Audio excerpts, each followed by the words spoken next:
হই। মাত্র 20 দিনের মতো কোর্ট হবে, কেন এটা দরকার ছিল? এটা তো হয়তো জানুয়ারির 2 তারিখ থেকে হতে পারত। তাহলে আমরা যেসব মামলাগুলো সাবমিট করেছিলাম, আমরা গভীর আগ্রহ ওয়েট করতেছিলাম। আজকে রবিবার, কালকে সোমবার, হয়তো এই সপ্তাহে কিছু মোশন হিয়ারিং হতো, পরবর্তী সপ্তাহ মাত্র 3 থেকে 4টি সপ্তাহ পেতাম, সে সপ্তাহে হয়তো আমাদের মোশন হিয়ারিং হয়ে যেত। বন্ধুগণ, এই মানববন্ধন স্বতঃস্ফূর্ত মানববন্ধন, সাধারণ লাইনের ব্যানারে। আপনারা যদি কেউ কিছু বলতে চান, দয়া করে হাতটা একটু কে করবেন, স্পিকারটা ডাকা চলে যাবে। কিন্তু পরবর্তীতে কিন্তু সময় পাবেন না, কারণ এখানে অনেক আইনজীবীরা আসবে, তখন হয়তো আপনারা অনেকে মন খারাপ করবেন।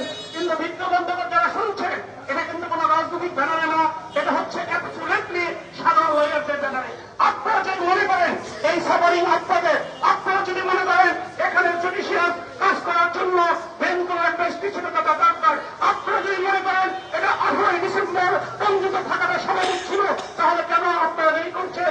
আজকের এই স্বতঃস্ফূর্ত মানববন্ধনে যদি আপনারা পার্টিসিপেট করেন, সেখান থেকে প্রমাণ হবে যে সিদ্ধান্ত আমাদের ঘরের উপর চাপিয়ে দেওয়া হয়েছে, যেভাবে ব্যাংকগুলোকে পুনর্বিন্যাস করা হয়েছে, যেরকম রেলগুলোকে ভাঙা দেওয়া হয়েছে, যেখানে নিশ্চয়ই আমরা 19 অক্টোবর ঘন্টার পর ঘন্টা দাঁড়িয়ে থেকে যে মামলাগুলো আমরা দিয়েছিলাম, আজকে সেই এফিডেভিট করতে পারছি না।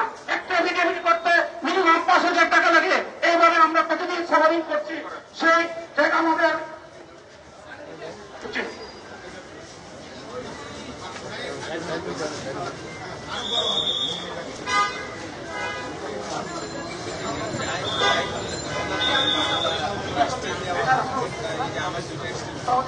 এখন আমাদের মাঝে বক্তব্য রাখবেন আমাদের বিক্ষোভবন্ধ ব্যারিস্টার আব্দুল কুদ্দুস।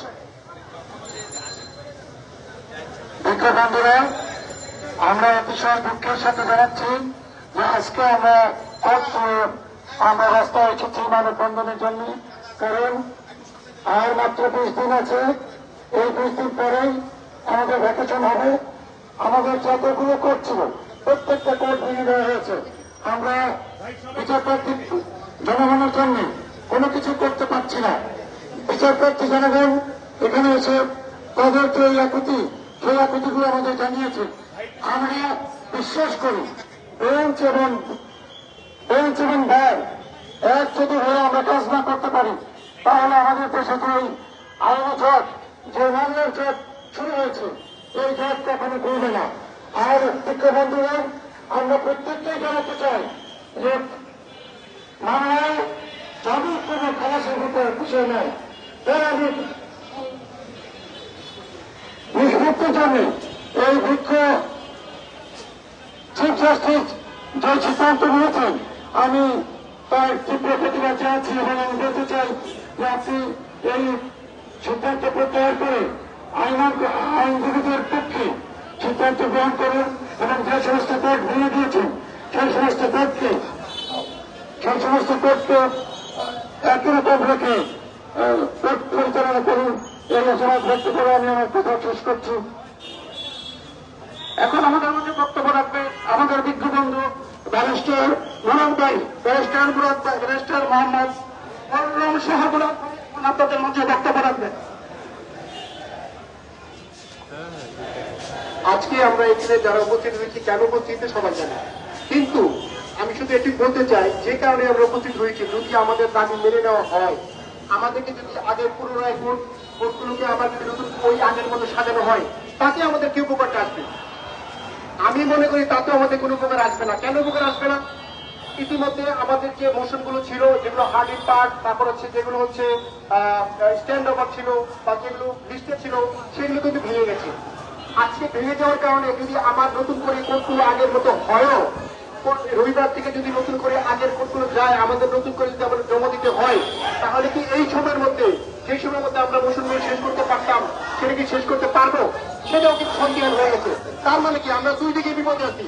প্রথমত কোর্ট ভেঙে যাওয়ার কারণে বিপদে আছে, আর দ্বিতীয়ত যদি এখন আবার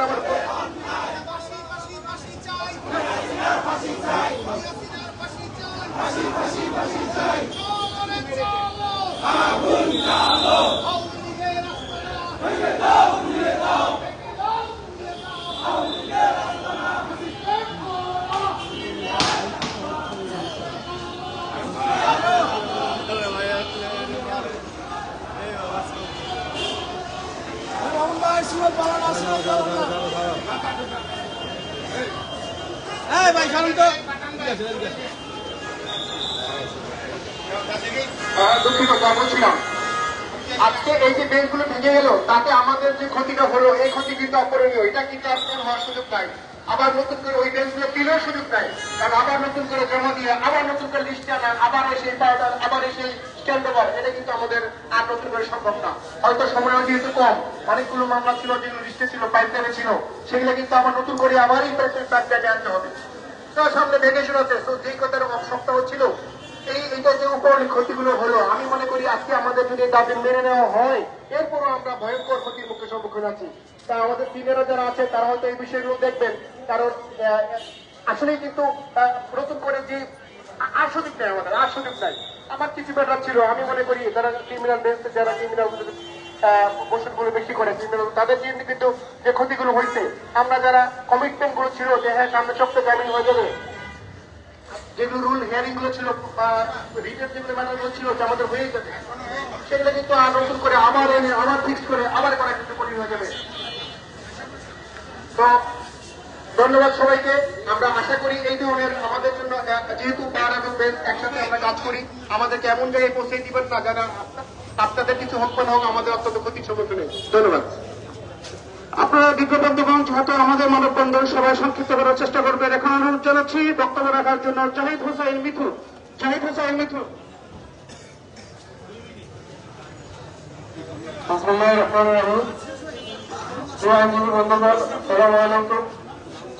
আজকে আমাদের যে দাবির বিষয়ে আমরা এখানে একত্রিত হয়েছি সেটি হল উইদাউট এনি নোটিফিকেশন আমাদের বেঞ্চগুলো ভেঙে দেওয়া হয়েছে। বিগত 1.5 মাস আপনারা জানেন আমাদের সুপ্রিম কোর্ট ভ্যাকেশনে ছিল। ভ্যাকেশনে থাকার কারণে আমাদের অনেক জুনিয়র আইনজীবী বন্ধু, একটা পয়সা তাদের তখন কোনো ইনকাম ছিল না। সবাই তখন প্ল্যান করেছে কোর্ট খুলবে, আমি মোশন জমা দিব, অমুক কোর্টে দিব, অমুক কোর্টে দিব, প্ল্যান করে সবাই জমা দিয়েছে। কিন্তু 2টা 3টা 7টা যেতে না যেতে আবার বেঞ্চগুলো ভেঙে দেওয়া হলো। আমাদের যাদের মামলাগুলো ইমিডিয়েট হিয়ারিং এর হওয়ার কথা ছিল সেটা আমরা করতে পারি নাই। যে মামলা হয়তো আমার 4টা 5টা মামলা পরেই আমার মামলাটা শুনানি হওয়ার কথা ছিল, সে মামলাটা আমরা শুনানি করতে পারি নাই।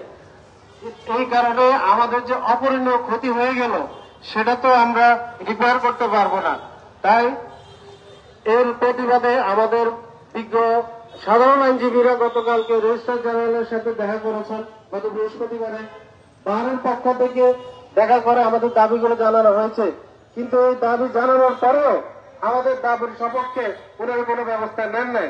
ব্যবস্থা তো নেন নাই, উপর্যুপরি ওনারা যেভাবে যে সিদ্ধান্ত নিয়েছেন সেটাই আমাদের উপর চাপিয়ে দেওয়া হয়েছে।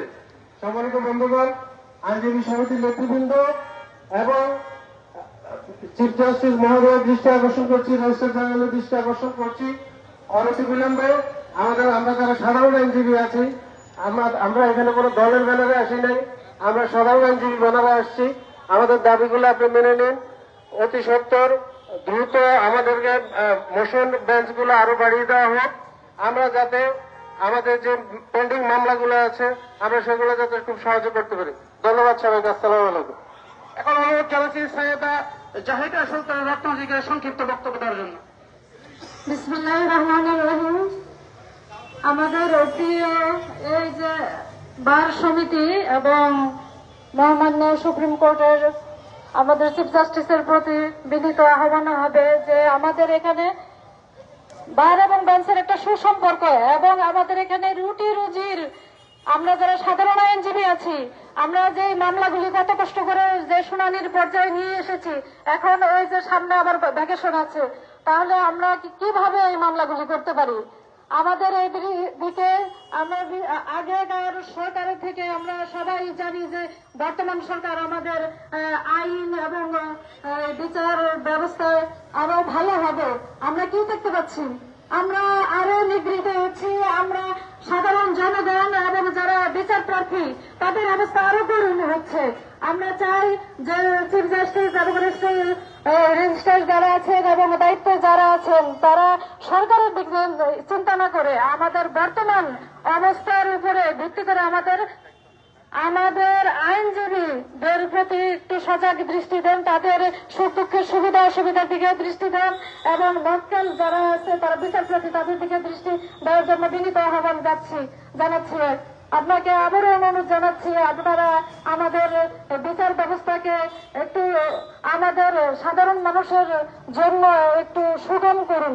ধন্যবাদ সবাইকে। এখন অনুরোধ জানাচ্ছি জনাব সৈয়দ মামুন হককে তার মূল্যবান বক্তব্য দেওয়ার জন্য। বিজ্ঞ আইনজীবী বন্ধুগণ, বিজ্ঞ আইনজীবী বন্ধুগণ,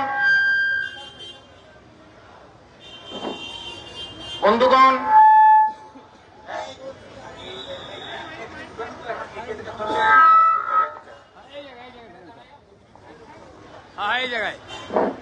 বিজ্ঞ বন্ধুগণ, আজকে আমাদের এই আইনজীবীদের যাদের পেশাগত জীবন সংকটে পড়েছে, আজকে আমরা স্বতঃস্ফূর্ত মানববন্ধনে সমস্ত আইনজীবী বন্ধুগণ যারা উপস্থিত হয়েছেন তাদের স্বাগত জানাই এবং আরো আইনজীবীরাও আমাদের মাঝে উপস্থিত হবেন।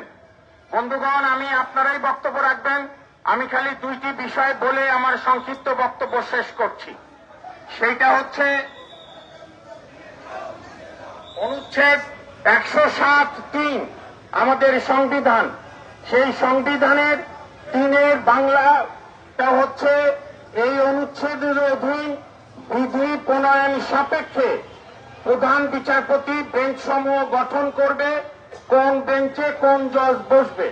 কাজী আমাদের সংবিধান প্রণেতাদের উদ্দেশ্য ছিল subject to prepare the formulate the rules. আমি মনে করি এখন হাই টাইম এই রুলসটা তৈরি করা, কারণ হিউম্যানি এত কাজের মধ্যে যে কোনো শ্রদ্ধেয় মাননীয় প্রধান বিচারপতি একার পক্ষে এই এত 100-150 বেশি বেঞ্চ পুনর্গঠন করা, নানা সময় বদলানো এককের পক্ষে সম্ভব হয় না। যে জিনিস আমরা আগের আমলেও দেখেছি, মানুষ বলতো অ্যাটর্নি জেনারেল বেঞ্চ ঠিক করে দেয় বা অমুকপন্থী বারের সিনিয়ররা গিয়ে চিফকে অনুরোধ করে। আমার প্রস্তাব আজকে সভা থেকে অন্যান্য দাবির পাশাপাশি, মাননীয় প্রধান বিচারপতি আপনি দয়া করে রুলস ফ্রেম করেন।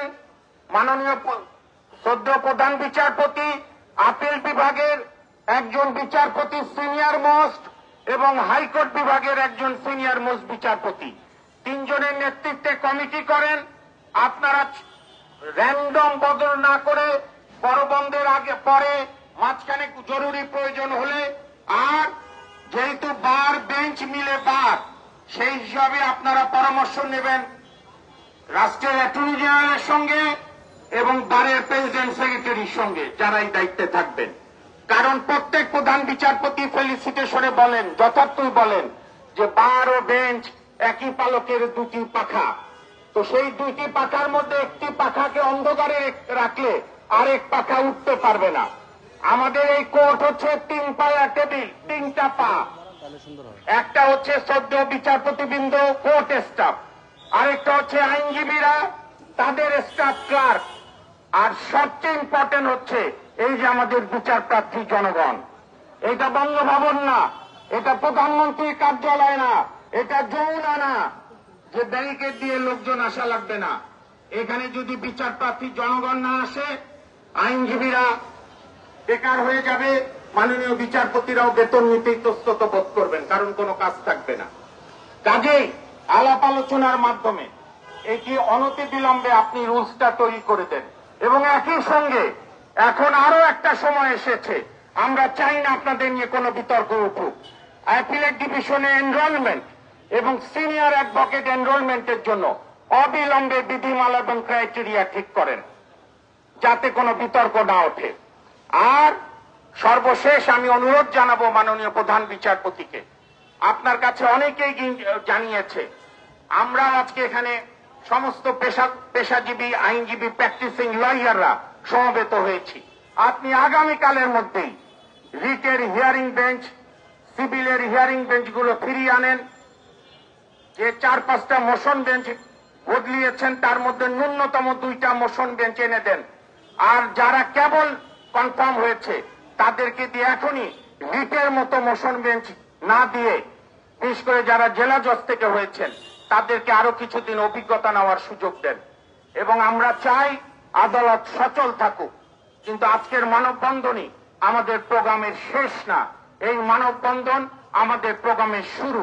আমরা আইনজীবীদের সঙ্গে আলাপ আলোচনা করে যদি আগামী 2-3 দিনের মধ্যে কোনো পরিবর্তন না দেখি, আমরা অনুরোধ করব, আমরা 1 নম্বর হলরুমে আবার বসে আমাদের পরবর্তী কর্মসূচি প্রণয়ন করব। সকলকে ধন্যবাদ। এখন বক্তব্য রাখার জন্য অনুরোধ জানাচ্ছি জনাব আশরাফুল ইসলাম সাহেবকে। বিসমিল্লাহির রহমানির রহিম। সমবেত আইনজীবী ভাই বোনেরা এবং উপস্থিত, আমরা এখানে উপস্থিত হয়েছি কোন রাজনৈতিক উদ্দেশ্য নয়, আমাদের ব্যক্তিগত কোন স্বার্থের চরিতার্থ করার জন্য আমরা এখানে একত্রিত হইনি। আমরা এখানে একত্রিত হয়েছি, আমরা যেখানে দাঁড়িয়ে আছি এটার নাম হল সুপ্রিম কোর্ট অফ বাংলাদেশ। এটাকে বলা হয় দেশের মানুষের সর্বশেষ আশ্রয়স্থল। আজকে বিচার প্রার্থীরা এই সুপ্রিম কোর্টে প্রতিদিন দল বেঁধে আসছে, কিন্তু তারা কতটুকু ন্যায় বিচার পাচ্ছে সেই বিষয়টা আজকে আমাদের মনে একটা বিশাল প্রশ্নের জন্ম দিয়েছে। কি কারণে আজকে এই প্রশ্নের জন্ম দিয়েছে? এক একজন বিচার প্রার্থী বছরের পর বছর এই আদালতের দ্বারে ঘুরছে, আমরা আইনজীবীরা বিভিন্ন জায়গায় ঘুরছি, কিন্তু যথাসময়ে মামলা শুনানি করতে পারছি না। এই যথাসময়ে মামলা শুনানি করতে না পারার কারণে একজন বিচার প্রার্থী প্রকৃত অর্থেই ন্যায় বিচার থেকে বঞ্চিত হচ্ছে। যদি আজকে ন্যায় বিচার থেকে বিচার প্রার্থীরা বঞ্চিত হয়, তাহলে যে সংবিধান জন্ম দেওয়া হয়েছে এই সংবিধানের আসল উদ্দেশ্য এখানে ভুলণ্ঠিত হয়ে যাবে। সেই সাথে আজকে এমন একটা অবস্থা দাঁড়িয়েছে, আমরা আইনজীবীরা এবং বিচার প্রার্থীরা মোটামুটি ঠেলাঠেলির পর্যায়ে চলে গিয়েছি।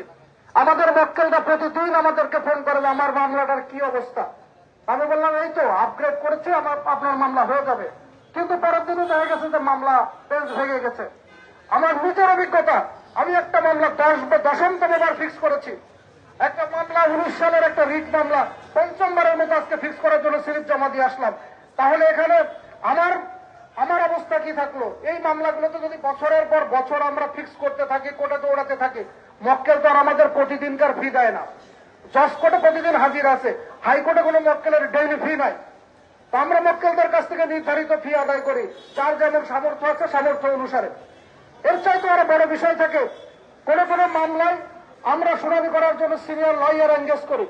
সিনিয়র লয়ারদের এঙ্গেজ করতে গেলে বিনা পয়সায় সিনিয়র লয়ার এঙ্গেজ হয় না, সেখানে অনেক টাকা ব্যয় করতে হয়। এখন একটা কোর্ট চেঞ্জ হয়ে যাওয়ার কারণে পরবর্তীতে সিনিয়র আইনজীবী আর কোর্টে মামলা করতে চায় না। এখন এই অর্থনৈতিক দায়ভার কে নেবে? তো এইভাবে আজকে আমরা আইনজীবী এবং বিচার প্রার্থীরা মুখোমুখি দাঁড়িয়েছি। আমরা আর্থিকভাবে এবং সর্বোপরি আমাদের যে আইনজীবী হিসেবে যে মর্যাদা, সেই মর্যাদাটা ভুলণ্ঠিত হচ্ছে। তাই আজকে আমাদের বারের যারা দায়িত্বপ্রাপ্ত আছেন তাদের সহ আমাদের মাননীয় প্রধান বিচারপতির কাছে আমাদের একান্ত অনুরোধ, আপনারা এই বেঞ্চ ভেঙে দেওয়ার ক্ষেত্রে একটা সুস্পষ্ট নীতিমালা তৈরি করুন, যে নীতিমালার ভিত্তিতে যাতে বিচার প্রার্থী এবং আমরা আইনজীবীরা কোন রকম হেনস্থার শিকার না হয়। এগুলো বলে আমার বক্তব্য শেষ করছি। সালাম আলাইকুম। এখন আমাদের মাঝে বক্তব্য রাখবেন শাহজাহান লিঙ্কন সাহেব, তারপরে জনাব কদ্দুস বাদল সাহেব, তারপরে রফিকুল ইসলাম রাজা এবং জনাব আকন্দ বক্তব্যের মাধ্যমে আমাদের আজকে মানববন্ধন শেষ করবো, যেহেতু কোর্ট আছে। এখন বিনীত অনুরোধ জানাচ্ছে জনাব শাহজাহান লিঙ্কনকে বক্তব্য রাখার। বিসমিল্লাহির রহমানির রহিম। বাংলাদেশ সুপ্রিম কোর্ট, হাইকোর্ট বিভাগ, উভয় বিভাগের আইনজীবীবৃন্দ, আজকের সভার সম্মানিত সভাপতি, আজকের মানববন্ধনের প্রধান উদ্যোক্তা এবং সকল আইনজীবীবৃন্দ এবং বিচারপতিবৃন্দ, ভাইরা আমার, আমি প্রধান বিচারপতিকে উদ্দেশ্য করে শেক্সপিয়ারের ছোট্ট একটা কবিতার 2টি লাইন পড়ব। সে তখন শেক্সপিয়ার ক্লাস 7 অর্থাৎ সেকেন্ডারি 2-তে পড়তেন। তার কবিতার প্রথম কলি হচ্ছে, how can I be happy if all my brothers and sister are not happy. আমি আর একটা রাষ্ট্রপ্রধানের একটি উদ্ধৃতি, তিনিও সেকেন্ডারি 2-তে পড়ার সময় রাত 11টার সময় যখন ঘরের কর্নারে বসে পড়ছিলেন, তার ভাই বোন মা সবাই ঘুমিয়ে গিয়েছিলেন। তার বাবা ছিলেন এই বোটের মিস্ত্রি, ও তার নৌকা বানাতেন। তিনি রাত 11টা বাসায় আসলেন, আইসা ঘরের কর্নারে দেখলেন তার খাওয়ার 2টা পোড়া রুটি। ওই পোড়া রুটি খেয়ে ওই রাষ্ট্রপ্রধানের পিতা ঘুমিয়ে গেলেন। সকালে উঠে ওই ক্লাস 7-এর এই ছাত্র যিনি এক দেশের রাষ্ট্রপ্রধান হয়েছিলেন, পরে সেই ছাত্র বলল, বাবা তুমি মাকে কেন কিছু বললে না, তোমার জন্য যে কালো রুটি তিতা রুটি রেখেছে। ওই বাবা অশিক্ষিত বলেছিলেন যে বাবা মন্দ কথা বলার চেয়ে তিতা রুটি ভালো। মাননীয় প্রধানমন্ত্রী, আমরা তো আইনজীবী, আমরা তো মাননীয় প্রধান বিচারপতি, আমরা তো মন্দ কথা বলতে পারি না, পারবো না। এটা শাহবাগ নয়, এটা এমন অর্গান, ৬৬ ডিস্ট্রিক্ট, সখী কোর্ট সহ বাংলাদেশের কতগুলো কোর্ট, আর বাংলাদেশ সুপ্রিম কোর্ট একটি মাত্র কোর্ট। এখানে আসেন বিচারপতিরা ন্যায় বিচারের জন্য, আমরা সেটা দিয়ে পাচ্ছি না। আপনি বুঝতে পেরেছেন আমার মনের কথা, সকল আইনজীবীর মনের কথা। আপনাকে ধন্যবাদ, সকল আইনজীবীকে ধন্যবাদ। এখন বক্তব্য রাখার জন্য অনুরোধ জানাচ্ছি জনাব আব্দুল কুদ্দুস বাদল সাহেব। বিচার বিভাগের অতন্ত্র প্রহরী, বাংলাদেশের বিজ্ঞ আইনজীবী সমাজ, আপনারা জানেন আমরা কি জন্য একত্রিত হয়েছি। একটা দেশের স্টেবিলিটি নির্ভর করে সুশাসনের উপর, কিন্তু আজকে অনেক দিন থেকে দেখা যাচ্ছে বিচার বিভাগ সবচেয়ে বড় আনস্টেবল হয়ে আছে। বিচার বিভাগ কিছুদিন পর পর আমাদের উচ্চ আদালতের বেঞ্চসমূহ পরিবর্তন করা হয়, জুরিডিকশন পরিবর্তন করা হয়, আর এই পরিবর্তনের ফলশ্রুতিতে সবচেয়ে বেশি ভোগান্তিতে পড়ে আইনজীবী সমাজ। আমাদের এক বক্তা বলে গেছেন, নির্ধারিত ফির বিনিময়ে আমরা আমাদের মামলাগুলো হিয়ারিং করি, কিন্তু দেখা যায় আজকে সিভিল মামলাগুলো 20 বছর 30 বছর থেকে পেন্ডিং আছে, ওই মামলাগুলো হিয়ারিং করা যাচ্ছে না। পর্যাপ্ত ক্রিমিনাল মোশন বেঞ্চ নাই, পর্যাপ্ত রিট বেঞ্চ নাই, সিনিয়র বিচারপতিদেরকে বসিয়ে রাখা হয়েছে সিঙ্গেল বেঞ্চ দিয়ে। আমি মাননীয় প্রধান বিচারপতির নিকট আবেদন জানাচ্ছি, আকুল আবেদন জানাচ্ছি, এদেশের সাধারণ মানুষকে যদি সুশাসন নিশ্চিত করতে না পারেন, তাহলে এদেশের মানুষ যাবে কোথায়? যাওয়ার একমাত্র অবলম্বন উচ্চ আদালত। তারা বিশ্বাস করে যখন উচ্চ আদালতে আসে, এই উচ্চ আদালতেই আমি সুবিচার পাবো। আর উচ্চ আদালতে যখন ঘোরাফেরা করে সময় নষ্ট হয়, বছরের পর বছর যখন সময় নষ্ট হয়, তখন আমরা কার কাছে যাব? আমরা আকুল আবেদন জানাই, শুধু আইনজীবীর স্বার্থে না, এদেশের বিচার প্রার্থীদের স্বার্থে, এদেশের মজলুমের স্বার্থে, যারা আইনের সেবা থেকে বঞ্চিত হয় তাদের স্বার্থে দয়া করে বেঞ্চগুলো পুনর্বিন্যাস করেন, জুরিডিকশন গুলো পুনর্বিন্যাস করেন। আমাদের পূর্বতর যে নাই মামার চেয়ে কানা মামা ছিল, সেই কানা মামাকে এখন আইসিইউতে পাঠাই দিচ্ছেন। এই কানা মামাগুলোকে অন্তত দিয়ে হলো কোর্টকে বাঁচিয়ে রাখার একটু ব্যবস্থা করেন, শুধু আইনজীবীদের জন্য না, এদেশের মানুষের জন্য, এদেশের মানুষের সুশাসনের জন্য আপনি দয়া করে আমাদেরকে পরবর্তীতে এর চেয়ে আর কোন কঠোর কর্মসূচি দিতে বাধ্য করবেন না। আপনারা সবাই ভবিষ্যতে এই ধরনের সকলের এই অংশগ্রহণে আমাদের সাধারণ আইনজীবীদের দাবি দেওয়াতে সবাই অংশগ্রহণ করবেন, সে আশাবাদ ব্যক্ত করে বক্তব্য শেষ করছি। আল্লাহ হাফেজ। ধন্যবাদ। যেহেতু আমাদের কোর্ট আরম্ভ হয়ে যাবে, আজকের এই কোন সাধারণ আইনজীবীদের স্বতঃস্ফূর্ত উপস্থিতিতে সুপ্রিম কোর্ট বার অ্যাসোসিয়েশনকে বলতে চাই, আপনারা অতি দ্রুত আগামীকাল দুপুরের মধ্যে জরুরি সাধারণ সভা আহ্বান করেন, নাহলে এই সাধারণ আইনজীবীদের কষ্ট বঞ্চিতদের মধ্যে থেকে কিন্তু ভুলঙ্গ বের হয়ে যাবে। সে ভুলঙ্গ কিন্তু অগ্নিপাত থেকে আগ্নেয়গিরি রূপ ধারণ করবে। এখন সংক্ষিপ্ত বক্তব্য দেওয়ার জন্য যারা আকন্দ সরকার অনুরোধ জানাচ্ছি। ধন্যবাদ। বিজ্ঞ আইনজীবীবৃন্দ, আজকে আমরা প্রধান বিচারপতির সিদ্ধান্তের বিরুদ্ধে মানববন্ধন করছি। আজকের আমরা পৃথিবীর কোথাও নাই, কোনো দেশে নাই, কোনো সুপ্রিম কোর্টে নাই যে প্রধান বিচারপতির বিরুদ্ধে মানববন্ধন, এবং পৃথিবীর কোথাও নাই বাংলাদেশের মতো প্রধান বিচারপতি তার বাসভবন থেকে পলায়ন করে, তার বাসভবন লুট হয়। আজকের আমরা প্রধান বিচারপতির বিরুদ্ধে আমরা জানি না, আমি কিছু বললেই হয়তো কন্টেন্ট করে প্রধান বিচারপতি। এ বিষয়ে আমার দুইটি আপিল পেন্ডিং আপিল বিভাগে, কিন্তু সেই আপিল প্রধান বিচারপতি বলেন আমার বক্তব্য নাকি তারা শুনবেন না। এখন সংবিধানের 107 অনুচ্ছেদ মিসইউজ করা হচ্ছে, সেখানে এবং রুলস, অ্যাপিলেট ডিভিশন রুলস, সেটাও মিসইউজ করা হচ্ছে। আমার এখানে প্রায় 40 বছর প্র্যাকটিস, আমি সব সময় দেখেছি রিট বেঞ্চ সাধারণত সিনিয়র জজদের নিয়ে গঠিত হয়, কিন্তু আজকে যে সমস্ত রিট বেঞ্চ গঠন করা হয়েছে সম্পূর্ণ নতুন নতুন যে নিয়োগ দেওয়া হয়েছে তাদেরকে নিয়ে। আজকে সকল আইনজীবীরা বিভিন্ন কোর্টে দৌড়াচ্ছে, শুধু কোন কোর্টে মামলা দেবে, কোন কোর্টে মামলা দিবে, কিন্তু কোন মামলা আমরা জানি যে প্রতিদিন বাংলাদেশে একটা রায় হয় না, একটা মামলাও নিষ্পত্তি হয় না। কেন হয় না? আমরা শুধু দৌড়াদৌড়ি করি, এই কোর্ট ওই কোর্ট ওই কোর্ট, কিন্তু দৌড়াদৌড়ি হচ্ছে। আজকে বাংলাদেশের প্রধান বিচারপতি, আপনি সংবিধানের 107 অনুচ্ছেদ এবং 7-3 এবং অ্যাপিলেট রুলস ফলো করেন এবং সিনিয়র অ্যাডভোকেট নিয়োগ বিষয়ে একটি রুলস তৈরি করেন। আপনাদের যে অ্যাপিলেট ডিভিশনের রুলস, সেখানে সিনিয়র অ্যাডভোকেট নিয়োগ দেওয়ার জন্য কোনো বিধান নাই, ক্রাইটেরিয়া কিছু নাই, এগুলো সংশোধন করে। Thank you. এখনই আমাদের সর্বশেষ বক্তব্য রফিকুল ইসলাম তালুকদার রাজা বক্তব্য রাখবেন। তার আগে একটি কথা আপনাদের মাঝে বলতে চাই, জুডিশিয়ারি আজকে ব্যবসার দাস প্রান্তে। আপনারা লক্ষ্য করেছেন রাজশাহী মেট্রো স্টেশনের বাসায় ঢুকে তার ছেলেকে মারা হয়েছে, তার ওয়াইফ আহত। আপনারা লক্ষ্য করেছেন সেই মেট্রো স্টেশন যার একটা চিঠি করেছিল, তার কোনো ফলাফল হয়নি, কিন্তু পুলিশবাড়ি তাদের ড্রাইভারকে অন্যদিকে প্রভাবিত করার জন্য তাদের চরিত্র নিয়ে কথা বলছে। এটা জুডিশিয়ারির চরিত্র নিয়ে কথা বলা হচ্ছে। বিজ্ঞ বন্ধুরা, আপনারা হয়তো জানেন না, বাংলাদেশের কোন সিএম, কোন সিটিএম, কারো কোনো বাসা নাই, তারা ডিসি সাহেবদের অনুগ্রহ থাকতে হয়। আজকে এই একই ধারাবাহিকতায় ওই 19 থেকে 80 পদে হঠাৎ করে আমাদের ব্যাংক ভেঙে দেওয়া হয়েছে। আমরা কোথায় যাব?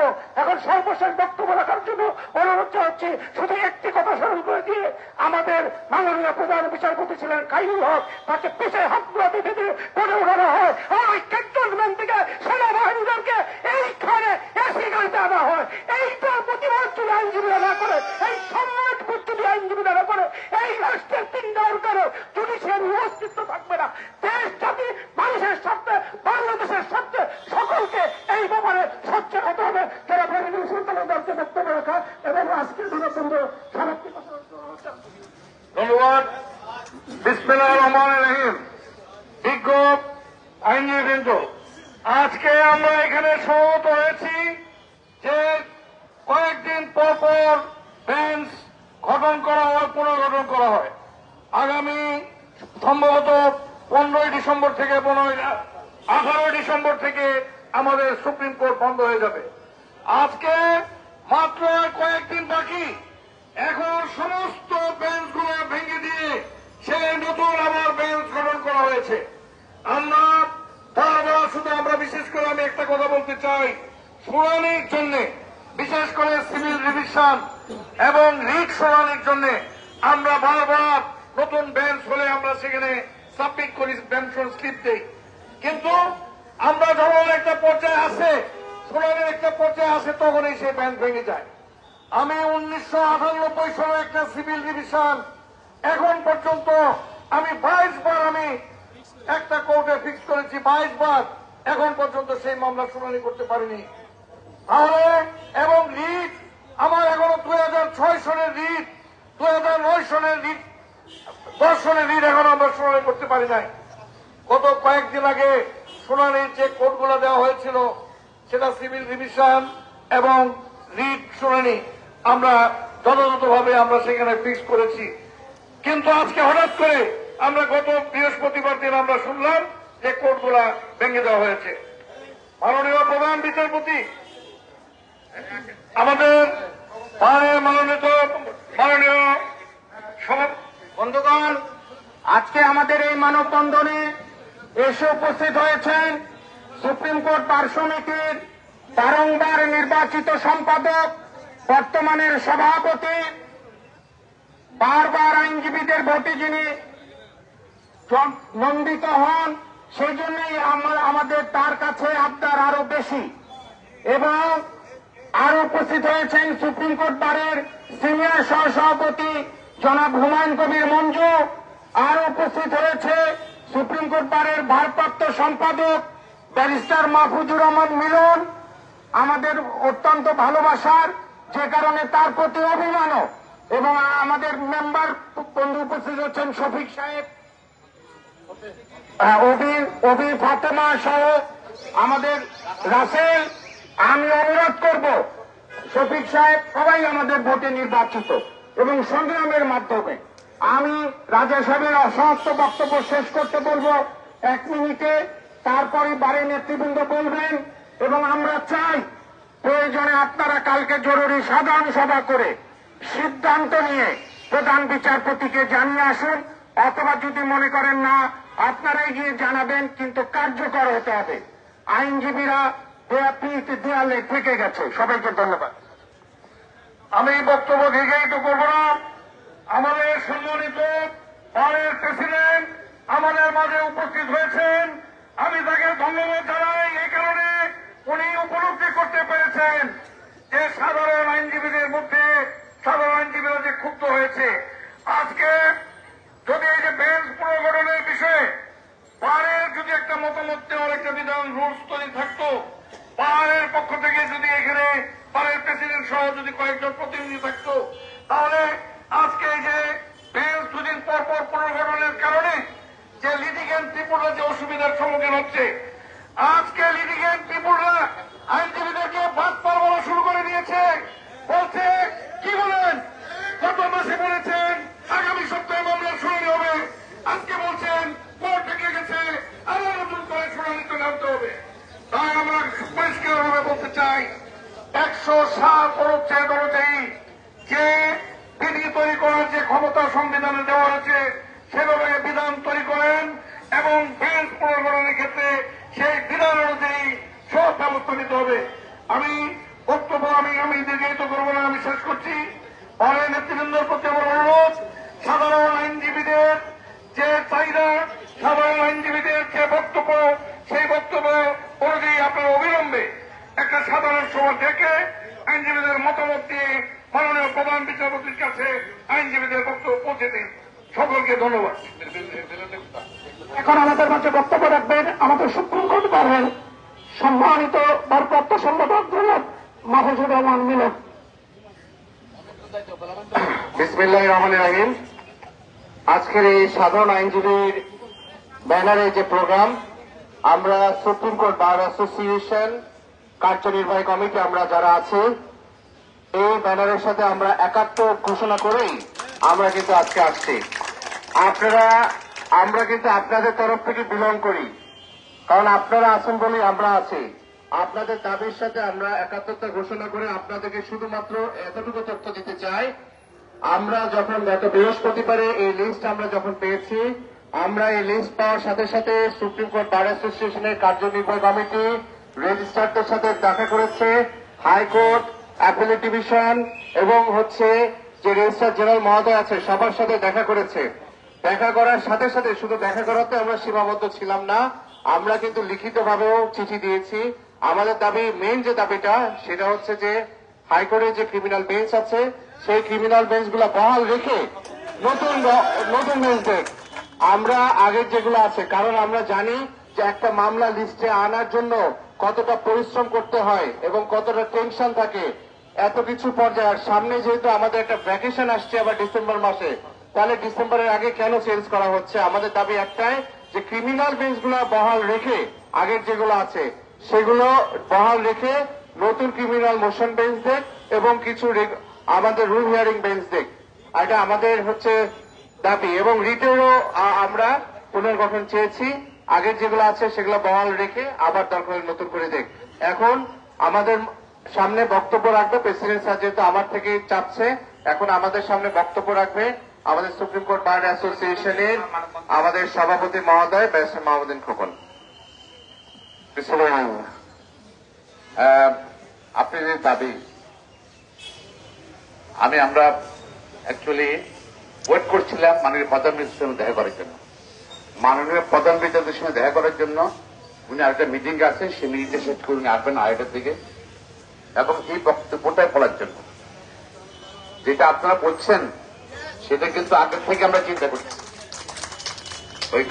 আমাদের মিলন সাহেব বলেছে থার্সডে বৃহস্পতিবারে আপনারা দেখেছেন, আমরা দেখেছি। আপনার যেরকম প্রতিক্রিয়া আসছে, আমাদের মধ্যে প্রতিক্রিয়া আসছে। এবং একটা মামলা ফিক্স করলে দেখা যাচ্ছে ইভেন মোশন যদি আনেন লিস্ট আনেন 4 সপ্তাহ লাগে, 5 সপ্তাহ লাগে নাকি? মামলা অনেক বেশি, কোর্ট কম। এখন সেই মামলাটা কি হবে?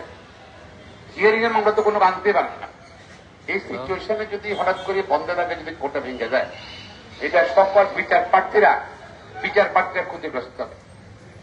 এবং আমরা কিন্তু বিচার প্রার্থীর প্রতিনিধিত্ব করছি, এবং আমরা এই জন্য মাননীয় প্রধান বিচারপতির সঙ্গে আমরা অ্যাপয়েন্টমেন্ট নিয়েছি। উনি আসছেন, উনি আসলে আজকে কথা বলবো। পাশাপাশি আমি অ্যাডমিনাল সাহেবকে, যেন আসল ইসলামের সাহেব, ওনার সঙ্গে কথা বলেছি। আমি কথা বলেছি, আজকে স্পেস থাকতে হবে, নিঃশ্বাস ফেলে জায়গা থাকতে হবে, নাইলে তো মানুষ কিন্তু রিয়েক্ট করে। সুতরাং তো উনিও কিন্তু একমত হয়েছে আমার সাথে। তো উনিও আমরা ওনার সহযোগিতা চেয়েছি, উনি আশ্বাস দিয়েছেন সহযোগিতা করবেন। এবারে আমরা আগে অনেক এগিয়েছি, মানে প্রধান বিচারপতির সঙ্গে আলাপ করার পর আশা করি ইনশাল্লাহ আমরা আমাদের যে দাবি, সেই দাবি আমাদের পূরণ মাননীয় প্রধান বিচারপতি করবেন। এবং ওনাকে উনি তো আর নিজে সব চিন্তা করতে পারেন, ওনাকে যারা সাহায্য করে তারা হয়তো এইভাবে চিন্তা করেন নাই। চিন্তা করলে হয়তো মানে প্রধান বিচারপতি এই সিদ্ধান্ত নিতেন না। আমরা ইনশাল্লাহ আমরা বলতে চাই, মাহমুদ মানবিল সাহেব ডিটেলস বলেছে, আপনারা ট্রাই করতেছেন, উইল ট্রাই। আমরা চেষ্টা করবো আজকে রেহাই করতে, এবং ইনশাল্লাহ আশা করি ইনশাল্লাহ পরিবর্তন হবে। ঠিক আছে, আপনার সকলকে ধন্যবাদ। এবং আমার সকল বারের সকল যারা আমরা ওয়েটিং রুমে ছিলাম প্রধান বিচারপতি, সেখান থেকে চলে আসছে, ওটা এখানে চলো। আজকে আমি একটা ধন্যবাদ দেব এবং করতালি দিয়ে দিতে চাই। দিস ইজ বারের নেতৃবৃন্দ সবাইকে করতালি দিয়ে স্বাগত জানাই এবং অনুরোধ করব দৃঢ়তার সঙ্গে আজকে চিকিৎসনে দয়া করেন, রাতে যেন আমরা সুসংবাদ পাই।